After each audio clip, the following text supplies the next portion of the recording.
എന്നുള്ള ഇന്റൻഷനിൽ തുടങ്ങുന്നതാണ്.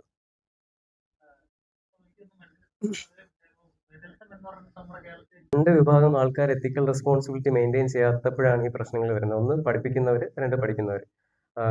പഠിപ്പിക്കുന്നവരോടാണ് അങ്ങനെ ഒരുപാട് ഇൻസ്റ്റിറ്റ്യൂഷൻസ് ഇപ്പോൾ ഒരുപാട് കോഴ്സ് എന്ന് പറയുന്നതിനെക്കാട്ടിലും സ്കാം കോഴ്സസ് എന്ന് പറയുന്നതായിരിക്കും നല്ലത്. ഇപ്പോൾ ഒരു മാസം കൊണ്ടൊരു റാപ്പിഡ് ആയിട്ടുള്ള ഏതെങ്കിലും ഒരു ടെക്സ്റ്റ് വായിച്ചിട്ട് ഇതാണ് മെന്റലിസം എന്ന് പറഞ്ഞിട്ട് സെല് ചെയ്യുന്ന കുറെ അവസ്ഥ നമ്മുടെ നാട്ടിലുണ്ട്. ശരിക്കും അതല്ല മെന്റലിസം. മെന്റലിസം എന്ന് പറയുന്നത് ഭയങ്കര രസമുള്ള ഇൻഡെപ്ത് പോകുന്ന ഒരു ഭയങ്കര ബ്യൂട്ടിഫുൾ ആയിട്ടുള്ള ഒരു ആർട്ടാണ്.